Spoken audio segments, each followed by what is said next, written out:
మంచిది. దేవుని పరిశుద్ధ గ్రంథములో నుండి ఎస్తేరు గ్రంథం 7వ అధ్యాయము 3-4 వచనాలు అందరము కలిసి చదువుదాం. చక్కగా, గట్టిగా, బిగ్గరగా చదువుతూ ధ్యానం చేద్దాం. అప్పుడు రాణి అయిన ఎస్తేరు ఈలాగు ప్రత్యుత్తరం ఇచ్చెను, రాజా, నీ దృష్టికి నేను దయ పొందిన దాననైన ఎడల రాజువైన తమకు సమ్మతి అయితే నా విజ్ఞాపనను బట్టి నా ప్రాణమును నా మనవిని బట్టి నా జనులను నాకు అనుగ్రహింపబడుదురుగాక. సంహరింపబడుటకును హతము చేయబడి నశించుటకును నేనును నా జనులను కూడా అమ్మబడిన వారము. మేము దాసులముగాను దాసురాండ్రముగాను అమ్మబడిన ఎడల నేను మౌనముగా నుండును. ఏలైనగా మా విరోధిని తప్పించుకొనుటకై మేము రాజావగు తమరిని శ్రమపరచుట యుక్తము కాదు. దేవుని వాక్యమును మన మధ్యలో దీవించునుగాక. ప్రార్థన చేద్దాం. యేసు క్రీస్తు ప్రభువా, నీకు స్తోత్రములు. నీ యొక్క సజీవమైన, బలమైన, దివ్యమైన దేవుని వాక్యమును నీ సేవకునిగా బోధించనై ఉండగా ప్రభు, నాతో మీరు మాట్లాడమని నీ ఆత్మచేత నింపి నన్ను బలపరిచి నా నోటికి బురగా ఉండి మాట్లాడమని యేసుక్రీస్తు నామములో ప్రార్థన చేస్తున్నాము తండ్రి, ఆమేన్. పోయిన శుక్రవారము ఉపవాసము చేయటం వలన మనకు ఏంటి లాభం అనే ప్రశ్న ద్వారా దేవుని వాక్యం నేను ప్రారంభించాను. ఉపవాసము చేస్తే మనకేంటి లాభం, ఉపవాసము చేయటం వలన మనకేంటి ప్రయోజనం ప్రశ్న వేసి దానికి జవాబు చెప్పాను. ఏమని జవాబు చెప్పానంటే, ఉపవాసము చేయటం వలన మనకు దేవుడు ఏమిస్తాడు? జ్ఞానం ఇస్తాడని చెప్పాను. గుర్తుందా? ఉపవాసము చేయటం వలన దేవుడు మనకి ఏమిస్తాడు? జ్ఞానం ఇస్తాడు.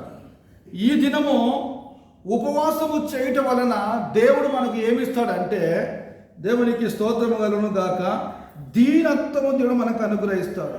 ఏంటమ్మా? దీనత్వం. నీవు ఉపవాసము చేస్తున్న సమయంలో, ప్రార్థన చేస్తున్న సమయంలో దేవుడు నీకు దీనత్వము అనుగ్రహిస్తాడు. దీనత్వం అంటే తగ్గింపు, నమ్రత, సాత్వికము, విధేయత, వీటన్నిటిని కలిపి మనం ఏమంటాం? దీనత్వం. దీనత్వం దీనత్వము కలిగిన వారు బైబిల్లో చాలామంది ఉన్నారు. 5 మంది నేను చెప్తా, 5 మంది మీరు చెప్పండి. దీనత్వము ద్వారా ప్రార్థన చేసిన వారు, విధేయత కలిగి ప్రార్థన చేసిన వారు, తగ్గింపు కలిగి దేవుని దగ్గరికి వచ్చిన వాళ్ళు చాలామంది ఉన్నారు. దీనత్వము కలిగి ధీరురాలుగా వెళ్ళారు. అర్థమవుతుందా బిడ్డ? ఓకే. దీనత్వము కలిగి ధీరునిగా వెళ్ళాడు. ధీరుడు అంటే వీరుడు, ధైర్యశాలి. యేసు ప్రభు దగ్గరికి వచ్చి దేవుని దగ్గరికి దీనత్వము కలిగి ఎలా వెళ్ళారంట? ధీరులుగా వెళ్ళారు. ఓకే. సో దేవుని వాక్యములో దీనత్వము కలిగి దేవుని యొద్దకు వచ్చిన వారు చాలామంది ఉన్నారు. మొట్టమొదటిగా ఎవరు అంటే హన్నా దేవుని మందిరములోనికి దీనత్వము కలిగి వచ్చింది, తగ్గింపు కలిగి వచ్చింది. ఎవ్వరికి ఏమి చెప్పకుండా దేవునికి చెప్పుకుంటుంది. గట్టిగా కాదు, బిగ్గర కాదు, ఇంట్లో మనసులో దీనత్వము కలిగి ప్రార్థన చేస్తూ ఉంటే దేవుడు ఆ దీనత్వము గల ప్రార్థన ఆలకించాడు. దెన్ నెక్స్ట్ ఇంకెవరు ఏం చేశారంటే సుంకరి కూడా ఆకాశము తట్టు ధైర్యము చాలక రొమ్ము కొట్టుకొనుచు, పాపినైన నన్ను కనికరించుమని ప్రార్థన చేస్తే దేవుడు దీనత్వమైన ప్రార్థన విని సుంకర్ని ఏం చేశాడు? కనికరించాడు. ఇంకా ఎవరంటే గురుడివాడు కూడా ఎరుక పట్టణంలో యేసుక్రీస్తు ప్రభు వెళుతున్న సమయంలో, దావీదు కుమారుడా నన్ను కరుణించు. ఎలాంటి ప్రార్థనమ్మా? దీనత్వం, తగ్గింపు, విధేయత అన్న ఆ విధముగా దావీదు కుమారుడా నన్ను కరుణించమనగానే అంత దూరంలో ఉన్న యేసు దగ్గరికి వచ్చి ఆయన దీనత్వాన్ని చూశాడు, తగ్గింపును చూశాడు. నా కుమారుడా, నేను నీకు ఏమి చేయాలని కోరుకుంటున్నావు అనగానే, ప్రభువా చెప్పండి, ప్రభువా కాదు, బైబిల్ ఏముంది? ప్రభువా నేను చూపు పొందగోరుచున్నా. తర్వాత ఇంకొకరు ఉన్నారు, ఆయన ఎవరంటే యాయిరు కుమార్తె రోగముతో బాధపడుతున్న సమయంలో యాయిరు యేసుక్రీస్తు దగ్గరికి వెళ్ళి, నేను కూడా అధికారములో ఉన్నవాడను, నేను కూడా అధికారమునకు లోబడిన వాడను, నేను ఒకరిని పొమ్మంటే పోవును, రమ్మంటే వచ్చును, నా ఇంటిలోనికి వచ్చుటకు నేను ఏమాత్రం పాత్రుడను, నువ్వు వెళ్ళుము, నువ్వు విశ్వసించినట్లే నీ కుమార్తె ఏమంటది, స్వస్థత పొందుతుంది. ఏ ప్రార్థనమ్మా? దీనత్వం. ఇంకా ఉన్నారు చాలా మంది. ఇంకెవరంటే ఇచికియా కూడా మరణకరమైన రోగం వచ్చింది. పాపం, క్యాన్సర్ వచ్చింది. ఒక ఘోరమైన గొప్ప పుండు అని శరీరంలో ఉద్భవించింది. మరణకరమైన రోగం వచ్చిన వెంటనే కన్నీరు గార్చాడు. దీనత్వము కలిగి, ప్రభువా నీ దృష్టికి అనుకూలముగా, నిజాయితీగా, యథార్థమైన హృదయముతో దీనత్వము కలిగి, మంచి మనసు కలిగి ఏ విధముగా నడుచుకుంటున్నో కృపతో నన్ను మీకు తెలుసా, ఆయనకు స్వస్థత రావడానికి దేవుడు ఎవరిని పంపాడంటే సేవకుని పంపాడు.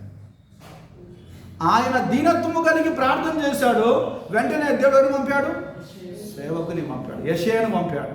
యెషయా పంపిన తర్వాత, అయ్యా నీకు ఆరోగ్యము కలుగుతుంది, నీకు మేలు కలుగుతుంది, నువ్వు ఆరోగ్యవంతునిగా తిరిగి మందిరపు మెట్లు నీవు ఎక్కుదువు. సేవకుడు చాలా ఇంపార్టెంట్. సేవకుని ప్రార్థన చాలా ఇంపార్టెంట్. సేవకుడు హిజ్కియా ఇంటిలో ఉండుట వలన, సేవకుడు హిజ్కియా ఇంటిలో ఉండి ప్రార్థన చేయటం వలన హిజ్కియాకి ఏం కలిగిందమ్మా? స్వస్థత వచ్చింది. ఎందుకు? సేవకుని విషయంలో హిజ్కియా ఎట్లా ఉన్నాడు? కొందరు చెప్పండి. దీనత్వం. ఇంకెవరున్నారంటే దావీదు కూడా ఉన్నాడు. దావీదు జనులను లెక్కించినప్పుడు దేవుని ఉగ్రత వచ్చింది. దేవుని ఉగ్రత వచ్చి, దూత వచ్చి అందరినీ సంహారం చేస్తూ ఉంటే, తప్పు చేసింది నేను కదా, వీళ్ళంటే కాదు, గొర్రెల వంటి వీరు ఏమి చేసిరి అని దీనత్వము కలిగి ప్రార్థన చేస్తున్న వెంటనే ఆ సంహరించే దూత ఖడ్గం ఏం చేసింది? సరే, 7 చెప్పాను నేను. ఇంకెవరైనా కూడా చెప్తారా? దీనత్వం కలిగి ఇంకెవరైనా ప్రార్థన చేశారా? ఇంకెవరైనా చేశారా? దేవుని బిడ్డలము, క్రైస్తవులము, ఇవన్నీ మనకు తెలవాలి. ఇంకొకరు ఎవరంటే దేవునికి స్తోత్రంగా ఉన్న ఒక దొంగ. ఏ దొంగ అండి? శిలువ మీద ఉన్న దొంగ. ఆయన కూడా దీనత్వము కలిగి ప్రార్థన చేశాడు. ఏమని ప్రార్థన చేశాడంటే, మనకైతే ఇది న్యాయమే, మనకు తప్పు చేసాము కాబట్టి శిక్ష మనకు న్యాయమే. అయ్యా నీవు నీ రాజ్యంలోనికి వచ్చినప్పుడు నన్ను నీవు వెంటనే యేసు ప్రభు, అరే నువ్వు దొంగ, నువ్వు ఫలానా అన్నాడా? ఏమి బయటికి తీయకుండా నేడు నీవు నాతో కూడా పరదేశంలో ముందుకు. ఇంకొక అమ్మాయి కూడా ఉంది, కనాను స్త్రీ. తన కుమార్తె దయ్యం బట్టి పీడింపబడుతున్న సమయంలో, యేసయ్యా నా ఇంటికి రా, నా కుమార్తెకు దయ్యం పట్టిందని చాలా రిక్వెస్ట్ చేస్తుంది. కుక్కతో పోల్చాడు కనానీయురాలిని యేసుక్రీస్తు ప్రభువు. ఆయన దీనత్వము కలిగి, అయినా పర్వాలేదయ్యా ఒక్క మాట సెలవి. నిజమా కదా? యేసు ప్రభు ఆ మాట సెలవిచ్చిన వెంటనే, ఈమె ఇంట్లోకి అడుగుపెట్టిన వెంటనే కుమార్తె ఏమైపోయింది? తొందరగా ఏమైపోయింది? మంచిగా అయిపోయింది. దేని బిడ్డలారా, ఇంకొక ఆయన ఉన్నాడు. చివరిగా మాట ముగిస్తాను నేను. ఇంకొక ఆయన ఎవరంటే, ఎవరు చెప్తారమ్మా? ఎవరు నా దీనత్వం ప్రార్థన చేశాడు? దీనత్వం. మనకు దీనత్వం, ప్రేయర్లో కన్నీరు రావాలి, దీనత్వం రావాలి, బాధ రావాలి. నేను చెప్పినవన్నీ కూడా ఎవరన్నా? జీసస్ కూడా దీనత్వం. అది కరెక్ట్, సరే, అది ఓకే. ఆ గెస్తమైన తోటలో దీనత్వము కలిగి, తండ్రి నీ చిత్తమైతే కింద నా యుద్ధ నుండి వెరీ గుడ్ మేడం. ఇంకొక వ్యక్తి గురించి చెప్తాను నేను. ఆయన ఎవరంటే, తన కుమారునికి మూగ చెవిటి దయ్యం పట్టింది. పట్టినప్పుడు శిష్యులు వెళ్ళకొట్టడానికి ప్రయత్నం చేశారు, కానీ శిష్యుల వల్ల కాలేదు. ఈయన దీనత్వము కలిగి యేసు ప్రభు దగ్గరికి వెళ్ళి, అయ్యా నా కుమారునికి ఈ బాధ ఉంది అన్నప్పుడు, నమ్మువానికి సమస్తము సాధ్యమే. సో నేను 10 చెప్పానండి. ఈ 10 మంది కూడా యేసయ్య దగ్గరికి ఎలా వచ్చారండి? దీనత్వం. ప్రశ్న చేస్తున్నా, నువ్వు ఎట్లా వస్తున్నావు? యేసయ్య దగ్గరికి వచ్చేటప్పుడు నువ్వు ఎట్లా వస్తున్నావు? దీనత్వంతో వస్తున్నావా, అహంకారంతో వస్తున్నావా? తగ్గించుకొని వస్తున్నావా, లేకుంటే హుందాతనముతో వస్తున్నావా? ఓకే, బైబిల్ ఏముందంటే ఈ దీనుడు మొరపెట్టగానే మాట ఉంది. అంటే దీనత్వము కలిగి ఎవరైతే మొరపెడతారో వెంటనే ఆ దీనత్వము గల ప్రార్థన దేవుడు ఏం చేస్తాడు? తొందరగా చెప్పాలి, ఆలకిస్తాడు. బైబిల్ ఇంకో మాట ఏముందంటే ఎవరైతే దీనుడై వణుకుతూ ఉంటాడో వాని మీద దేవుని దృష్టి. నీకు దేవుడు డబ్బు ఇచ్చిన, నీకు దేవుడు సంపద ఇచ్చిన, నీకు దేవుడు వెండి బంగారం ఇచ్చిన, నీకు దేవుడు సమస్తం ఇచ్చిన, దేవుని దగ్గరికి వచ్చినప్పుడు అవన్నీ ఫెయిల్ అయిపోతాయి. హల్లెలూయా, గట్టిగా చెప్తామా? అవన్నీ ఏమైపోతాయి బిడ్డ? ఫెయిల్ అయిపోతాయి. అవన్నీ ఫెయిల్ అయిపోతాయి. అవన్నీ దేవుడు ఇచ్చాడు, దేవుడికి స్తోత్రం. కానీ దేవుని దగ్గరికి వచ్చి నువ్వు మేలు పొందాలంటే ఈ 10 మంది వలె అవన్నీ ఏం చేయాలి చెప్పండి? దీనత్వము కలిగి ఈ 10 మందిలో నీవు కూడా 11వ వాడుగా ఉండాలి. హల్లెలూయా. ఎట్లా ఉండాలి? 11వ వాడుగా ఉండాలి. అయ్యా 10 మంది దీనత్వం నువ్వు చూసావయ్యా, నేను కూడా అలాగే ప్రార్థన చేస్తున్నానయ్యా, నాకు కనికరము చూపు. అదే దీనత్వము ఈ యొక్క ఎస్తేరు గ్రంథం 7వ అధ్యాయంలో ఎస్తేరు చూపించింది. మీకు అర్థం కావాలని ఇంతమంది తీసుకొని వచ్చాను నేను. ఎస్తేరు చూపించింది. ఎస్తేరు ఎలా చూపింది దీనత్వం అది మనం గమనించుదాం. ఎస్తేరుకు ఏం బాధ వచ్చింది, ఏం దుఃఖం వచ్చింది, ఏం కష్టం వచ్చింది అని ఎస్తేరు దీనత్వం చూపించింది. ఎస్తేరుకు ఏం బాధ వచ్చిందంటే యూదులందరినీ కూడా హామాను చంపాలని కుట్ర చేస్తూ ఉన్నారు. ఓకే, ఈ యొక్క వార్త ఎస్తేరు దగ్గరికి ఎవరు తీసుకొని వచ్చారంటే మొర్దెకై తీసుకొని వచ్చాడు. ఓకే, మొర్దెకై తీసుకొని వచ్చాడు. మొర్దెకై ద్వారా ఆ వార్త విన్నది. యూదులందరినీ కూడా హామాను చంపడానికి ప్రయత్నం చేస్తూ ఉన్నాడు, కుట్ర చేస్తూ ఉన్నాడు అనే వార్త మొర్దెకై ద్వారా ఎస్తేరు విన్న వెంటనే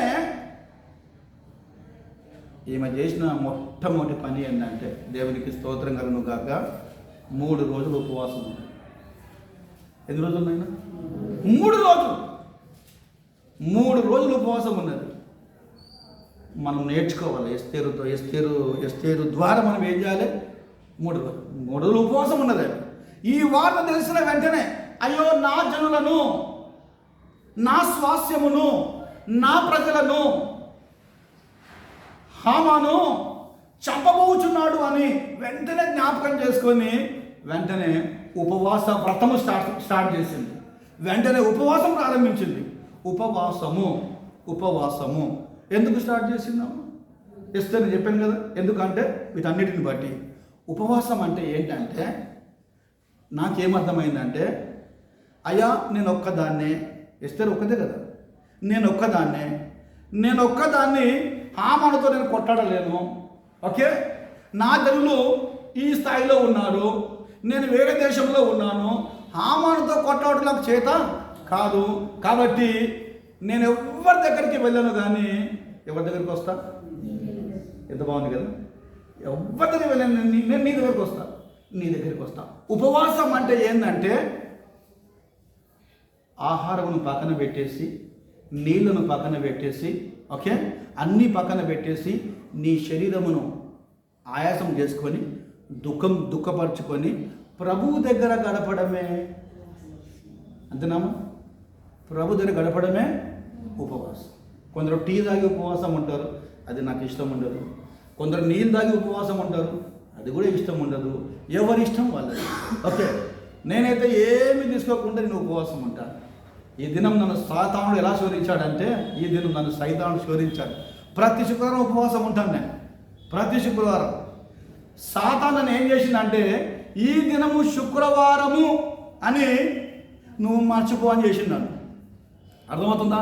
ఈ దినం శుక్రవారము కాదు అని నువ్వు మర్చిపో అని నేను సాతాను చేసిందంటే ఇది ఈరోజు శుక్రవారం అని నాకు తెలియదు, మా పాస్టర్ కూడా తెలియదు. మంచిగా దోశలు ఏర్పాటు చేసింది. మార్నింగ్ 9:30కి 9:30కి ప్రేయర్ అయిపోయింది, వాక్యం మీద మెడిటేషన్ అయిపోయింది, 2 గంటలు బాగా స్పెండ్ చేసిన నేను. శుక్రవారం మర్చిపోయాను నేను.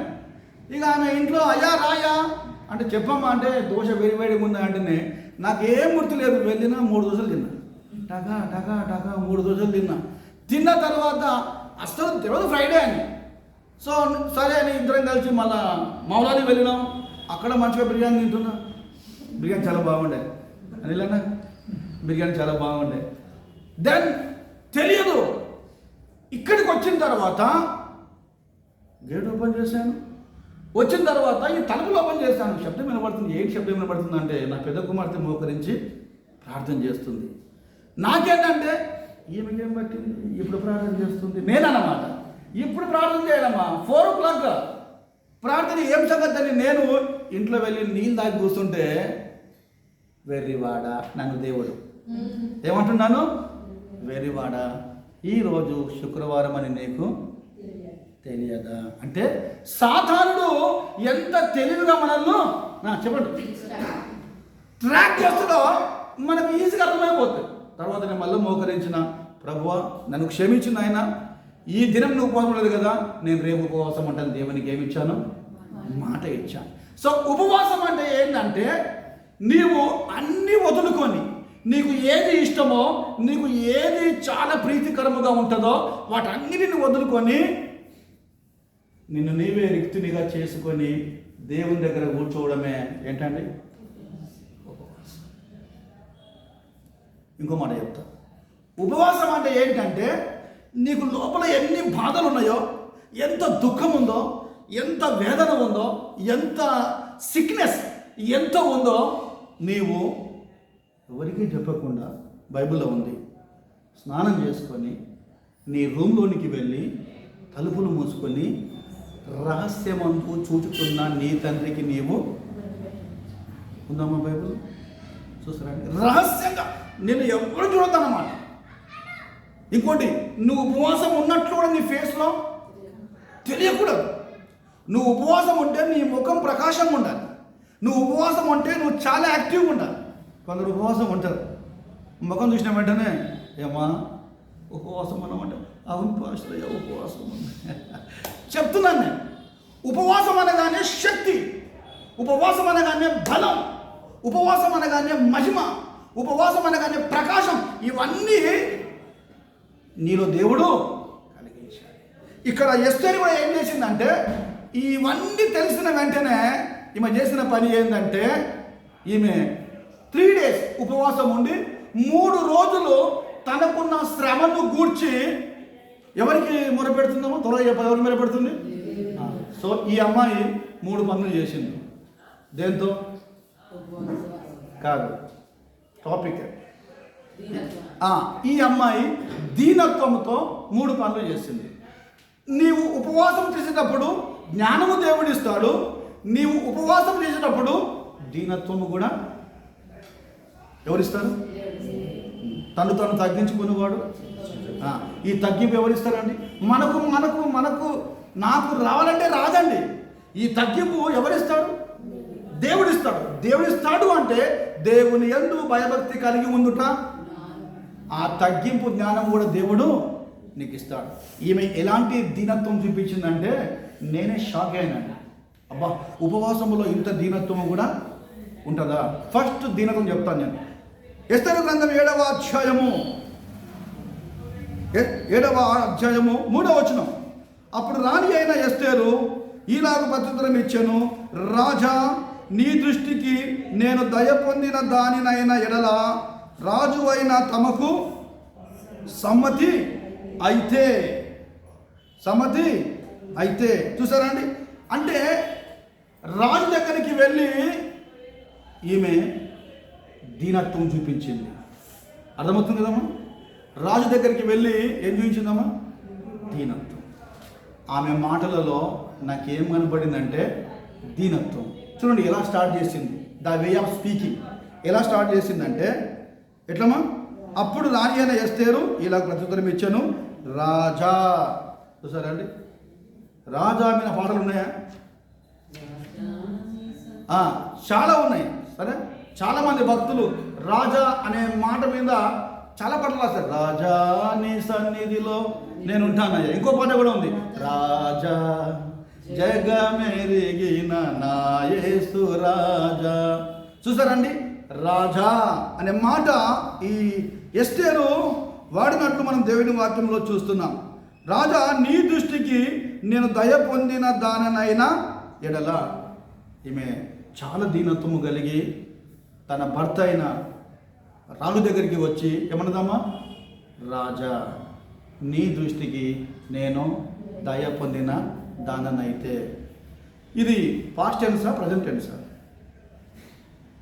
నీ దృష్టికి నేను దయ పొందిన దాననైతే పాస్ట్ టెన్సే కదా, కరెక్టా? మరి ఈ మాట ఎస్తేరు ఎందుకు వాడాలి? ఎందుకు వాడాలి ఎస్తేరు? ఏమనాలి? రాజా నీ దృష్టికి నా మీద దయ ఉన్న ఎడలా. అట్లా వాడింటే బాగుంటుండే. లేకుంటే రాజా నా మీద నీ దయ చూపు ఉంటే బాగుంటుండే. కానీ ఏమంటుంది? నీ దృష్టికి నేను దయ పొందిన దానినైనా ఎడలా. పాస్టర్స్ అన్నమాట. అంటే అనేకమైన కన్యకలతో పాటు అందరూ కూడా చక్కగా అలంకారం చేసుకొని అందరూ వచ్చారు.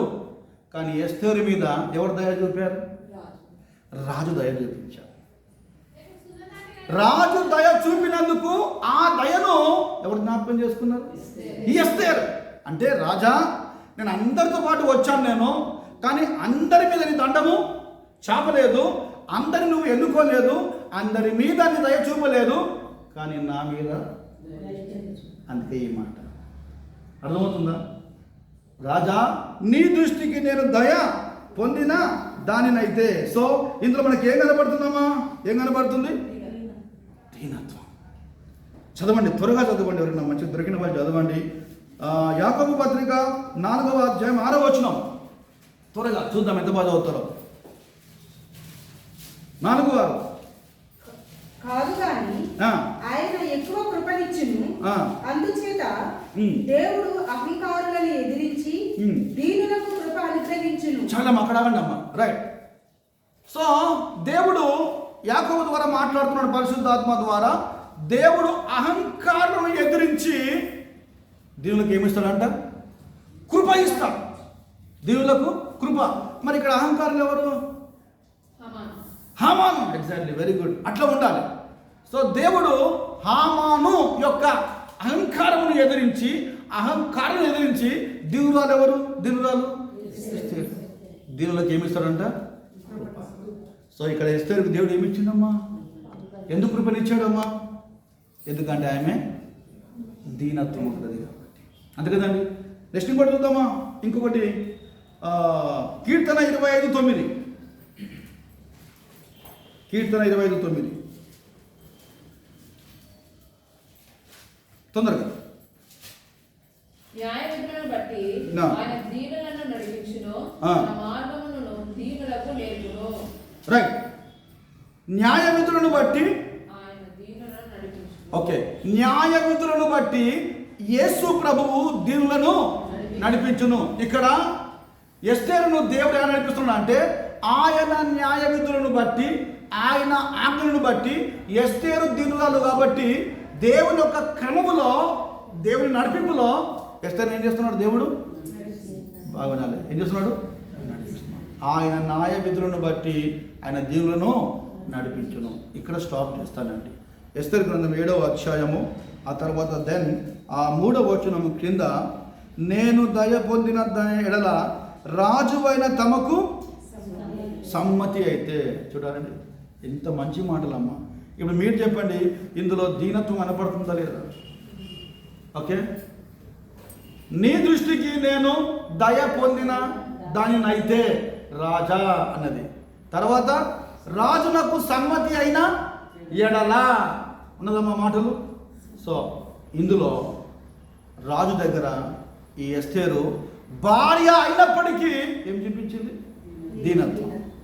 ఏ రాజా, నేను నీ భార్యను, నన్ను నువ్వు కట్టుకున్నావు, నన్ను నువ్వు చేసుకున్నావు కాబట్టి నేను కమాండ్ చేస్తున్నాను అని నేను ఆజ్ఞయిస్తున్నాను, నేను చెప్పినట్టు నువ్వు వినాలి అన్నదా అండి? చూసారా? అందుకే శారా ఏం చేసిందంటే అబ్రహాం విషయంలో యజమానుడు అని ఏం చూపించింది? దీనత్వం చూపింది. నాకు దీనత్వం చూపించింది. దేవుని బిడ్డలారా, నేను ఏం చెప్తానంటే ఎస్తేరు ఏ విధముగా దీనత్వము కలిగి, రాజా నీ దయను నేను పొందిన దానినైతే, రాజా నీకు సమ్మతి అయితే. సో అక్కడ ఎస్తేరుకు రాజు భర్త, ఓకే. కానీ మనందరికీ మన భర్త, మన రాజు ఎవరంటే? గట్టిగా చెప్పండి, ఎవరు? యేసుక్రీస్తు ప్రభువు. నీవు ఉపవాసం ఉన్నప్పుడు, ఉపవాసము చేస్తున్న సమయంలో నువ్వు దీనత్వము కలిగి, నా యేసు రాజా నీ దయను నేను పొందిన వాడనైతే, ఓకేనా, నా యేసు రాజా నీ దయను నేను పొందిన దానినైతే. ఇప్పుడు నేను ప్రార్థన చేశాను, యేసు రాజా నీకు సమ్మతి అయితే, యేసు రాజా నీకు న్యాయమైతే. ఎప్పుడన్నా ప్రార్థన చేస్తారా? ఇట్లా నేను చేస్తాను ప్రార్థన, నేను చేస్తాను. నీకు ఏ రోగం ఉన్నా, ఏ బాధ ఉన్నా, ఏ కష్టం ఉన్నా, నీవు ఎస్తేరు ఏ విధముగా రాజు దగ్గరికి వెళ్ళిందో దీన మనసు కలిగి, నీవు కూడా దీన మనసు కలిగి ఎవరి దగ్గర రావాలి? ఎవరి దగ్గర రావాలి? యేసయ్య దగ్గరికి. యేసుప్రభు ఏమంటున్నాడంటే, నా యొద్దకు వచ్చు వారిని ఎంత మాత్రము నేను చూసారా?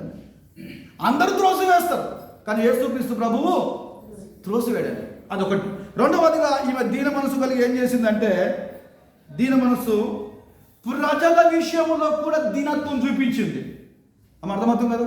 ఒకటి, రాజు దగ్గర దీనత్వం చూపించింది. రెండవదిగా ప్రజల విషయంలో కూడా ఏం చూపించిందమ్మా? దీనత్వం. తెలుసా ఎక్కడ చూపించింది? కిందికి వెళ్దాం. మూడవ వచనం. నా విజ్ఞాపనను బట్టి నా ప్రాణమును, నా మనవిని బట్టి నా జనులను నాకు అనుగ్రహింపబడుదురు గాక. రైట్. ఒక్కసారి పొడి చేయలేదు అందరం ఆమెనని చెప్పండి. రైట్. ఇది ఎంత మంచి మాట అంటే దించండి, నో ప్రాబ్లం. ప్రజల విషయంలో కూడా ఈ ఎస్తేరు దీనత్వం చూపించింది. ఎట్లా చూపించింది అంటే, ఆమె మాటలో ఏముందంటే, అక్కడ నా విజ్ఞాపనను బట్టి నా ప్రాణమును, నా మనవిని బట్టి నా జనులను నాకు అనుగ్రహింపబడుదురు గాక. అంటే ఇప్పుడు ఈమెకు ఎవరెవరు కావాలంటే, ఎవరికి అర్థమైంది? వాక్యం చదవకుండా చెప్పాలి. ఎవరికి అర్థమైంది? ఇప్పుడు ఈమెకి ఏం కావాలంట? ఏం కావాలి? పాస్టర్ బాగా చెప్పింది. పాస్టర్ ఏం చెప్పిందంటే, థ్యాంక్ యూ జయన్, దేవుడు దీవించును కాక.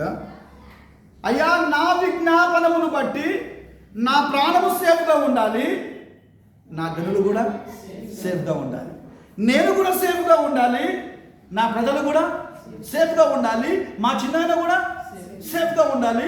ఇది దీనత్వమా కదా? ఈమె రాని కాబట్టి నా చిన్నాయనతో నాకెందుకు గొడవ? ఓకే, ఎందుకు తలనొప్పి? ఆయన పని ఆయనది, చెప్పండి. నా పని నా ప్రజల గురించి నాకెందుకండి? వాళ్ళు సస్తే ఏంటి? ఇంకో మాట చెప్పండి. బ్రతికితే ఏంటి? నేను మాత్రం రాజభవనంలో చెబుతామా? రాజభవనంలో నేను మాత్రం మంచిగున్నా అంతే కదండి. నేను మాత్రం నాకెందుకంటే తలనొప్పి? మొదటగా చనిపోతే ఆయన ఇష్టం, ప్రజలు చనిపోతే వాళ్ళ ఇష్టం, నా సుఖం నేను చూసుకుంటా, నేను మంచిగా ఉంటా, నేను సేఫ్గా ఉంటా అనుకున్నదమ్మా? అనుకోలేదండి. రాజా, నా ప్రాణం కూడా సేఫ్గా ఉండాలి, నా ప్రజల ప్రాణం కూడా. సో నాకేమర్థమైందంటే, ప్రజల విషయంలో కూడా ఈమె ఏం చూపించిందండి? మరి ఈమె దీనత్వాన్ని ప్రజలు చూస్తున్నారా? ఎస్తేరు దీనత్వాన్ని యూదులందరూ చూస్తున్నారా? అల్లెన బాగా చెప్పాడు, చూస్తున్నారు. రాజు దగ్గర ఇంత దీనత్వం, నా ప్రాణం కూడా మంచిగా ఉండాలి, నా ప్రజలు కూడా మంచిగా ఉండాలి, ఇంత దీనత్వం కలిగి రిక్వెస్ట్ చేస్తుంటే ప్రజలు తెలుసా ఈమె గురించి? కానీ ప్రజల పక్షముగా ఈమె ఉన్నది అని, ప్రజల పక్షముగా ఈమె మాట్లాడుతుందని, ప్రజలందరూ రక్షణ పొందాలని ఎవరు చూస్తున్నారు?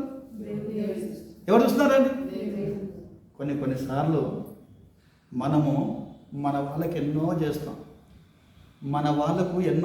నేను చేసినట్ల మన వాళ్ళకి ఏం చేస్తామంటే, రేపొద్దున వీళ్ళే నాకు సహాయం చేస్తారు, రేపొద్దున వీళ్ళే నాకు మేలు చేస్తారు, ఓకే, రేపొద్దున వీళ్ళే నాకు అండగా ఉంటారు, నాకు రక్షణగా ఉంటారని చాలా చాలా మేలు చేస్తాం.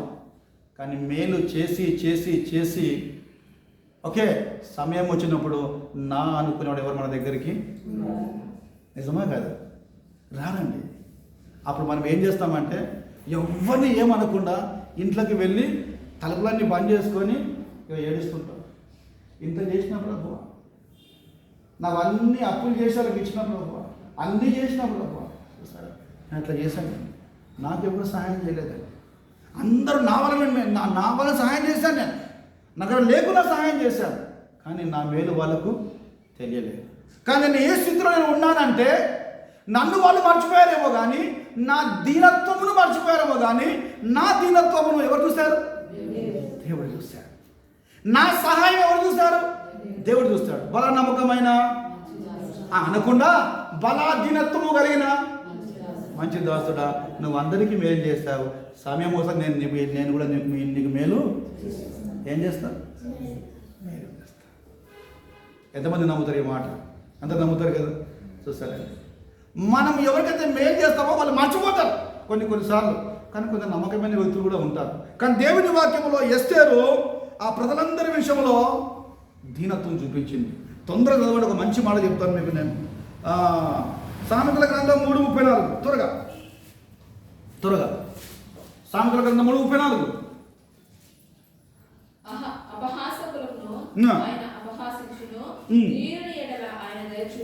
రైట్, చూసారా అండి? దీనుల ఎడల ఆయన ఏం చూస్తున్నాడంట? ఎంత మంచి మాట అండి. ఇప్పుడు దయ దేవుడు ఎవరి విషయంలో చూపుతున్నాడు? ఎస్తేరు విషయంలో. ఇంకో మాట చదవండి దయచేసి త్వరగా. 15:33 సామెతలు 15:33. యెహోవాయందు భయభక్తులు కలిగి ఉండుట జ్ఞానాభ్యాసములకు సాధనము, ఘనతకు ముందు వినయమును. రైట్, ఘనతకు ముందు ఏముంటుందంట? సో ఎస్తేరు ఘనత కోరుకున్నదా? ఘనత కోరుకోలేదు, పేరు కోరుకోలేదు, కానీ ఏం కోరుకున్నది? దీనత్వం. ఎవరి విషయంలో? ప్రజలందరి విషయంలో. వాళ్ళు చూసినా చూడకపోయినా, సహాయం చేసినా చేయకపోయినా, కానీ ఎస్తేరుని ఎవరు చూస్తున్నారమ్మా? ప్రజలందరి కొరకు రాజు దగ్గర ఏం కలిగినాడు? దీనత్వం. ఇప్పుడు మీరు ఒక మాట నాకు చెప్పండి అమ్మా, ఎస్తేరు ఏ విధంగా ప్రజలందరి కొరకు దీనత్వం కలిగి ఉందో మన అందరి కొరకు ఎవరు దీనత్వం కలిగి ఉన్నారు? ఎవరు కలిగి ఉన్నారమ్మా? ఎవరు? యేసు ప్రభు కలిగి ఉన్నారు మనందరి కొరకు. అందుకే బైబిల్ ఏముందంటే మత్తయి సువార్త 20:28 చదవండి దయచేసి. మత్తయి 20:28 త్వరగా. అలాగే మనుష్య కుమారుడు పరిచారము చేయించుకొనుటకు రాలేదు గాని పరిచారము చేయుటకు అనేకులకు ప్రతిగా విమోచన క్రయధనముగా తన ప్రాణమునిచ్చుటకు వచ్చునని చెప్పారు. రైట్, మనుష్య కుమారుడు అమ్మ విన్నా, యేసుక్రీస్తు ప్రభు ఈ లోకానికి నా ఒక్కడి కొరకు రాలేదు, మీ ఒక్కడి కొరకు రాలేదు. ఎవరి కొరకు వచ్చాడండి? లోకమంతటి కొరకు, ప్రపంచమంతటి కొరకు వచ్చాడు. వచ్చి ఏం చేశాడంటే ఆ కలువరి శిలువలో తన రక్తాన్ని కార్చాడు. అర్థమవుతుందా? తన రక్తాన్ని కార్చాడు. ఎందుకు కార్చాడంటే నువ్వు రక్షణ పొందాలని. ఎందుకు కాచాడు అంటే నువ్వు నీతి కలిగి, యథార్థత కలిగి, విశ్వాసము కలిగి, మంచితనము కలిగి, చెడుతనము విసర్జించి దేవుని దగ్గరికి రావాలి. అందుకే చిన్నప్పటి నుండి ఒక వాక్యం మన ఆయన నేర్పించిన నాకు. చిన్నప్పటి నుండి అందరికీ ఈజీగా ఉన్న వాక్యం, మీరు ముగ్గురు ఉండండి, చిన్నప్పటి నుండి అందరికీ ఈజీగా ఉన్న వాక్యం దేవుడు నాకు నేర్పించాను. ఏ వాక్యం చెప్తారా? అది నో కాన్సెప్ట్ ఈశ్వరుడు అందరి కొరకు వచ్చాడు. ఎస్తేరు కూడా అందరి కొరకు దీనత్వం కలిగి ఉంది. ఎవరు చెప్తాడు త్వరగా? అందరి కొరకు, లోకం కొరకు. మీరు ముగ్గురు చెప్పండి. సింపుల్. దేవుడు లోకమును ఎంతో ప్రేమించాడు. దేవుడు జయరాజును మాత్రమే ఎంతో ప్రేమించాడు. ఉందా? దేవుడు లోకమును ఎంతో ప్రేమించాడు. ఇక్కడ ఎస్తేరు కూడా తన ప్రజల్ని ఎంత ప్రేమించింది? అబ్బా మా జ్యోతి పని చెప్పిందమ్మా, ఎంతో ప్రేమించింది. చూసారండి దేని బిడ్డలారా? అమ్మ నేను ఏం చెప్తున్నానంటే యేసుక్రీస్తు దేవుడు నీ కొరకు నా కొరకు ఆ యొక్క పరలోకం నుండి భూలోకానికి వచ్చి నిన్ను నన్ను ప్రేమించాడు. ఓకే, ఆయనతో సహవాసం చేయాలి. సో 2 మాటలు చెప్పాను. మొదటిది రాజు దగ్గర దీనత్వం కలిగి ఉంది. రెండవది ఎవరి సమక్షంలో? రాజు సమక్షంలో ఎవరి కొరకు దీనత్వం కలిగి ఉంది? ప్రజల కొరకు. అమ్మ నేను ఒక మాట చెప్తాను. కొందరు ఎట్లా ఉంటారంటే తగ్గించుకుంటే కదరు చెయ్యరు, తగ్గించుకుంటే కదరు చెయ్యరు, తగ్గించుకుంటే ఇంకా ఏం చేస్తారు? జాగ్రత్త అనిచేస్తారు, వెరీ మాట తొక్కేస్తారు. ఓకే, అరే దేవుని నామమున నేను తగ్గించుకుంటున్నాను అంటే ఇంకా అనిచేస్తారు, ఇంకా తొక్కేస్తారు. అయినా పర్వాలేదు, వీళ్ళు తొక్కుతున్నారేమో, వాళ్ళు అనిచేస్తున్నారేమో, కానీ దేవుడు ఏం చేస్తాడు? ఎంత బాగుంది కదా, నేను నిన్ను తలగా ఉంచుతాను కానీ తోకగా ఉంచను. చూస్తారా అండి? ఎవరైతే అణిచి వేస్తున్నారో, ఎవరైతే తొక్కి వేస్తున్నారో వాళ్ళ ముందే దేవుడు నిన్ను ఎత్తైన కొండగా చేస్తాడు. హల్లెలూయా. దొరికినాడు. ఇక మూడవది ఏంటంటే చెప్పి ముగిస్తాను నేను. మూడవది ఎస్తేరు దీనత్వం ఉపవాసముతో ఇంకా ఎక్కడ చూపించిందంటే, ఎవరు చెప్తారమ్మా? చదివి చెప్పండి, నాకు చదివి చెప్పండి. చదవండి ఒకసారి 4వ మంత్రం చదవండి. 4 మంత్రం చదువుదాం. సంహరింపబడుటకును హతము చేయబడి నశించుటకును నేనును నా జనులను కూడా అమ్మబడిన వారము, మేము దాసులము గాను దాసురాండ్లము గాను అమ్మబడిన గల నేను మౌనముగా నుందును. ఏలైనగా మా విరోధిని తప్పించుకోవటకై మేము రాజవకు తమరిని శ్రమపరచుట యుక్తము. మూడవది ఏమైంది వచ్చామా? ఏమైంది? రాజు దగ్గర దీనత్వం, ప్రజల దగ్గర దీనత్వం. మూడవది ఇంకా చాలండి, నన్ను చూడండి, ఇక ఏం పర్లేదు. ఇక మూడవది దీనత్వం ఎక్కడ చూపించిందంటే నిజాయితీ విషయంలో దీనత్వం చూపించింది. ఏ విషయంలో అమ్మా? నిజాయితీ అన్నాడు కదా, నిజాయితీ అంతే కదా. సత్యము విషయంలో, నిజాయితీ విషయంలో, నిజము చెప్పే విషయంలో ఏం చూపించిందన్న? ఎవరు చెప్పారండి ఇట్లా? ఎస్తేర్లాగా ఎవరు కూడా చెప్పారండి. ఆమె ఏం చెప్తుందంటే చూడండి దయచేసి, ఆమె సంహరించబడుటకును హతము చేయబడి నశించుటకును నేనును నా జనులను కూడా ఏంటంట? నిజమా కదా? అయ్యా మేము యూదులము, మేమంటే ఎవరికి ఇష్టపడదు. ఓకే, సంహరించబడుటకంటే చంపివేయబడుటకు, హతము చేయబడి ఉండుటకు మేమంట అమ్మి వేయబడి. కరెక్టే కదా? ఎవరు? ఎస్తేరు కానివ్వండి, మొర్దెకై, వీళ్ళు ఏంటండి? అమ్మి వేయబడిన వారు కదా.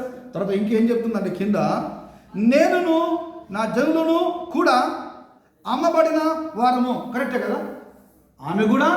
ఆమె జనులు కూడా ఏంటంట? అమ్మబడిన వారు. తర్వాత ఇంకో మాట ఉంది, మేము దాసులము గాను దాసురాండ్లము గాను అమ్మబడిన ఎడల నేను మౌనముగా ఉండును. చూసారా? సరే, నేను దాసురాలను, మేము దాసులము, అమ్మి వేయబడిన ఎడల మేము మౌనంగా ఉంటాం. మేము ఇంతవరకు బాగానే చెప్పింది అమ్మాయి. ఇలాంటివి మన నిజ జీవితంలో కూడా జరుగుతాయి. ఎస్తేర్ ఎంత బాగా మాట్లాడుతుంది, ఎవరి దగ్గర మాట్లాడుతుంది? కానీ ఈ నిజం చెబుతూ ఇంకో నిజం చెప్పేసింది. తెలుసా ఈ నిజం? చదవండి చూద్దాం.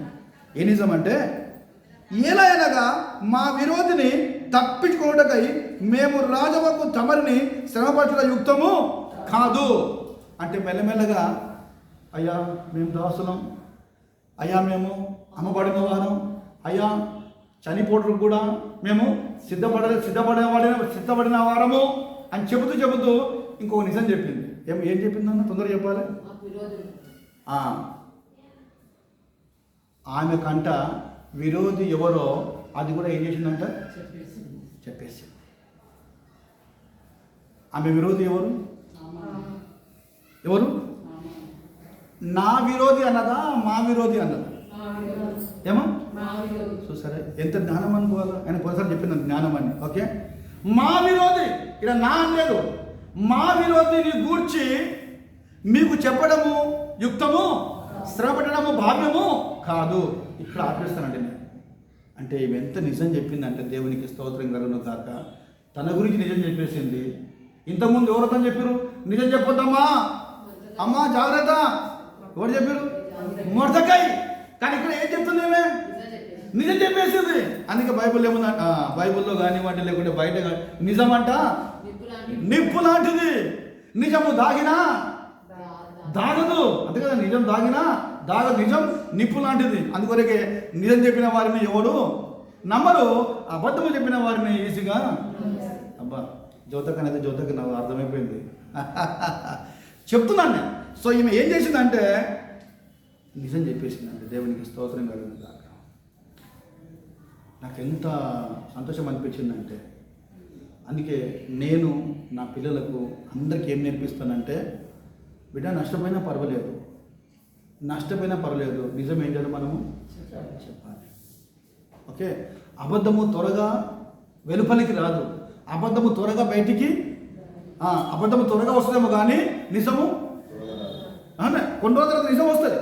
అబద్ధం త్వరగా నమ్మేస్తారేమో కానీ కొన్ని రోజుల తర్వాత ఏది బయటపడుతుంది? నిజం బయటపడుతుంది.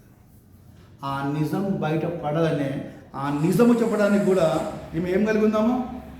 ఏం కలిగింది? దీనత్వం కావన్నాము. ఏంటమ్మా? దీనత్వం.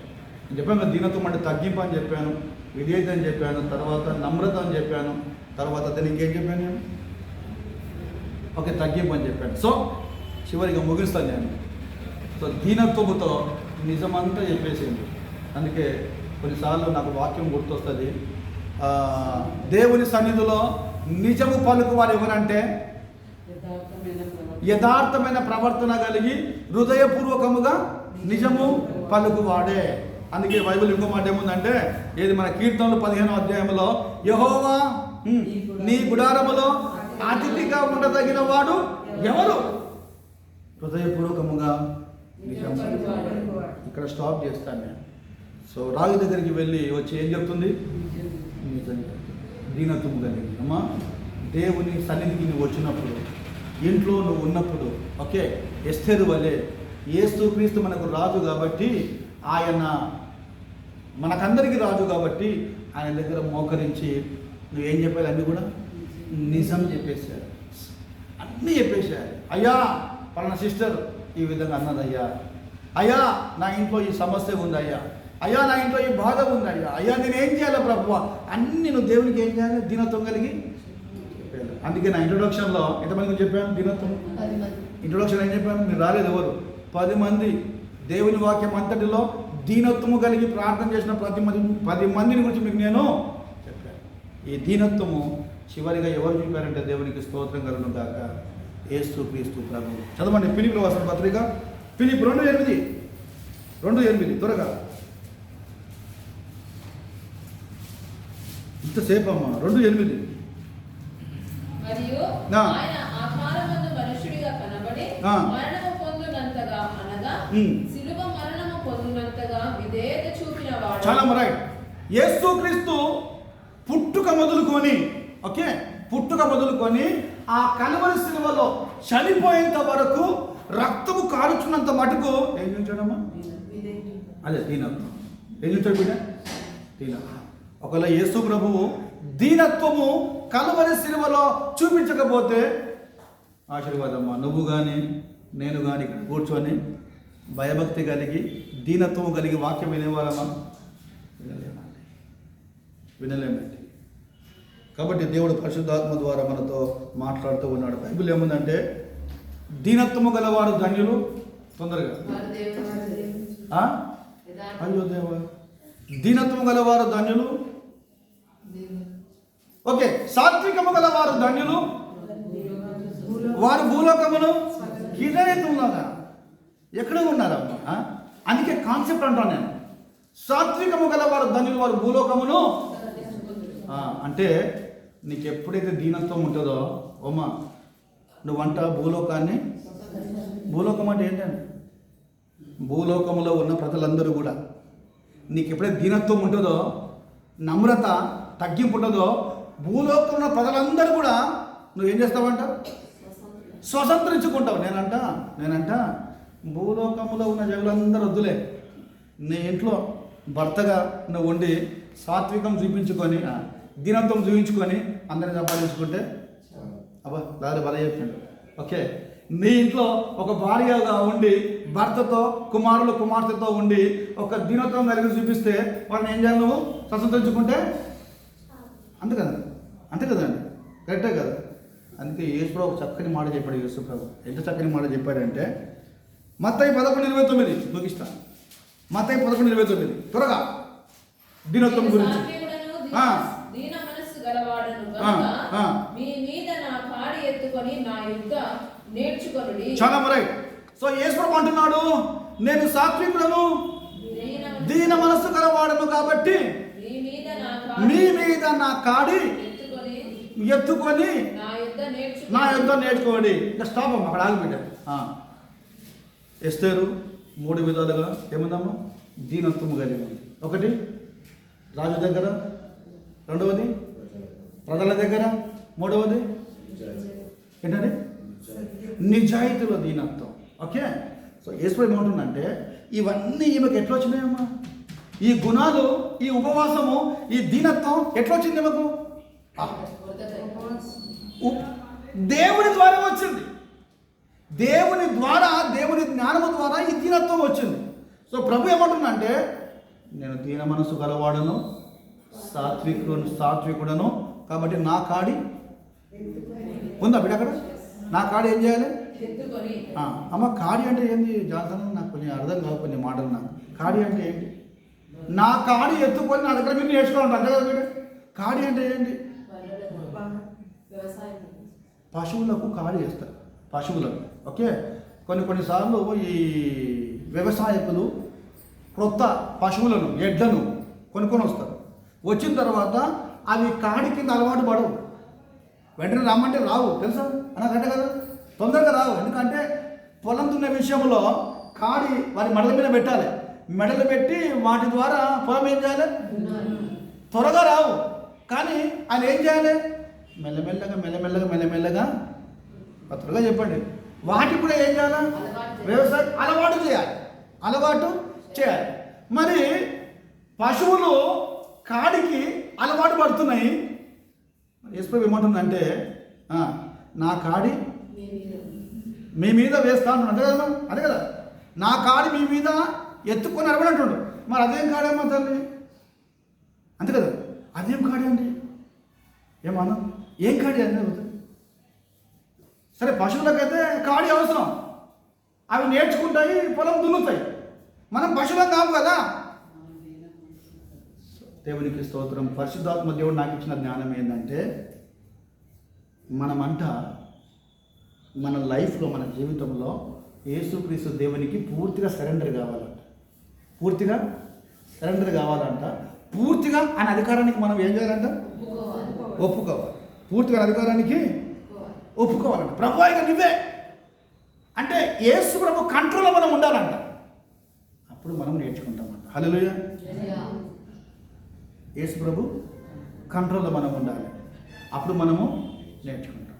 కానీ నాకేమర్థమైందంటే పశువులకు కాడి అవసరం, అవి నేర్చుకుంటాయి. నేను కూడా పశువులమే.